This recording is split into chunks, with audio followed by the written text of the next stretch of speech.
নমস্কার বন্ধুরা, welcome back to my channel Bangali special রান্না। আজকে মায়ের হাতের একটা খুব স্বাস্থ্যকর রেসিপি নিয়ে হাজির হয়েছি, স্যালাড। তো দেখো মা কিভাবে বানায়। এখানে শসা নিয়ে নিয়েছে একটা মিডিয়াম সাইজে, সেটাকে ভালো করে ছুলে নিচ্ছে।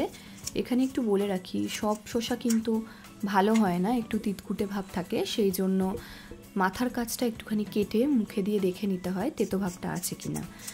তো দেখো এবারে নিয়ে নিয়েছে একটা গাজরটা ছোটই নিয়েছে, যেহেতু গাজরটা খুব বেশি খাওয়া হয় না আমাদের, সেই জন্য। তো ছোট সাইজের দুখানা নিয়ে নিয়েছে। এবারে হচ্ছে কাটিং করার পালা। আমরা ঘরে যেরকমভাবে নর্মালি কেটে থাকি ওই রকমভাবেই কেটে মা স্যালাডটা করে দেখাবে। এটা কিন্তু তেল ঝাল মশলা কোনো চটপটা এইসব কোনো রেসিপি নয়, একটা খুব স্বাস্থ্যকর রেসিপি। আশা করব তোমাদের এই জিনিসটা ভালো লাগবে। বাড়িতে আমরা এইভাবেই খাওয়া দাওয়ার পরে মাঝে মধ্যেই স্যালাড বানিয়ে খাই, এটা শরীরের পক্ষে খুব ভালো। পুরো ভিডিওটা কিন্তু তোমরা স্কিপ না করে দেখতে থাকো, আশা করব তোমাদের এই ভিডিওটা ভালো লাগবে। তো দেখো গাজরগুলো কিন্তু এরকম গোল গোল চাকচাক করে কেটে নিয়েছে। এবারে শসাগুলোকে কাটার পালা। শসাগুলোকেও কিন্তু সেম চাকচাক করে কেটে নেবে। তোমরা যদি মনে করো একটু ডিজাইন দিয়ে দেবে, সেক্ষেত্রে কিন্তু একটা কাঁটা চামচ ব্যবহার করে শসার মাঝখানগুলো গাগুলো একটু চিড়ে চিড়ে দিলে কিন্তু বেশ শসাটাকে ডিজাইনের শসা মনে হয়। হ্যাঁ, যেটা আমরা নর্মালি রেস্টুরেন্ট বা হোটেলে খেয়ে থাকি ওই রকম ধরনেরই মনে হবে। এবারে দেখো একটা টমেটোকে এরকম করে সুন্দর করে পিস করে নিচ্ছে। এটা কিন্তু অ্যাকচুয়ালি মা ডেকোরেশনের জন্য কাটছে, তোমরা কিন্তু চাইলে এটাকে চাকচাক করেও কেটে নিতে পারো। তোমরা আমাদের যারা বাঙালি স্পেশাল রান্না চ্যানেলে নতুন, তারা কিন্তু অবশ্যই আমাদের চ্যানেলটিকে সাবস্ক্রাইব করে দিও। আর নতুন নতুন মজাদার রেসিপির ভিডিও সবার আগে পাওয়ার জন্য পাশে থাকা বেল আইকনটিতে কিন্তু ক্লিক করতে হবে। এবারে দেখো এখানে মা নিয়ে নিয়েছে একটা প্লেটের মধ্যে লেটুস পাতা। লেটুস পাতাটা কিন্তু মা আগে থেকে পরিষ্কার করে এরকম গোল গোল করে চাকচাকের মতো করে কেটে রেখে দিয়েছিল।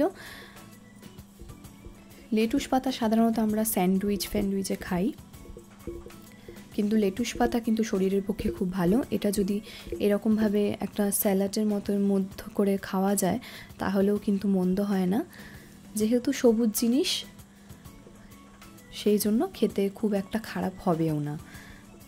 তো দেখো এবারে ডেকোরেশনের জন্য মা কত সুন্দরভাবে গাজরগুলোকে লেটুস পাতার সাইড থেকে গোল গোল করে বসিয়ে দিচ্ছে, দেখতে কত সুন্দর লাগছে।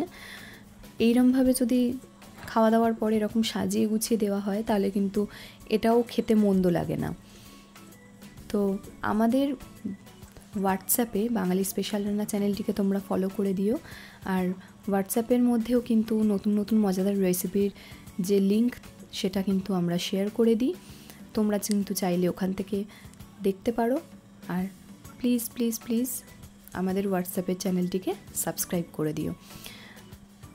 এছাড়াও আমাদের ফেসবুক, ইনস্টাগ্রাম সবগুলোর মধ্যেই কিন্তু এই বাঙালি স্পেশাল রান্না চ্যানেলের যে মজাদার রেসিপি সেই রেসিপির ভিডিও লিংক দেওয়া থাকে, তোমরা কিন্তু প্রত্যেকে ফলো করে দিও। তো দেখো কথা বলার মাঝখানে কিন্তু গাজর শসা এইবারে দিচ্ছে টমেটো, স্টেপ বাই স্টেপ কত সুন্দরভাবে সাজানো হয়ে যাচ্ছে আর বেশ কালারফুল লাগছে জিনিসটা, দেখতেও কত ভালো লাগছে। তোমাদের যদি কোনো রেসিপি আমাদের চ্যানেল থেকে জানার থাকে তাহলে কিন্তু অবশ্যই আমাদের বাঙালি স্পেশাল রান্না চ্যানেলে কমেন্ট করে জানিও যে তোমরা কী ধরনের রেসিপি দেখতে চাইছো। আমি আর মা চেষ্টা করব সেই ধরনের রেসিপি তোমাদের সঙ্গে শেয়ার করার। তো দেখো টমেটোগুলো যেরকম কেটে নিয়েছিল ওই রকমভাবে কিন্তু সাজিয়েও নিচ্ছে।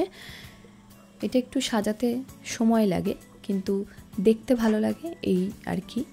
এবারে একটা ছোট সাইজের পেঁয়াজ নিয়ে সেটাকে দুই দিক থেকে বেশ বড় করেই কেটে নিল আর মাঝের পোর্শনটুকুনি রাখলো।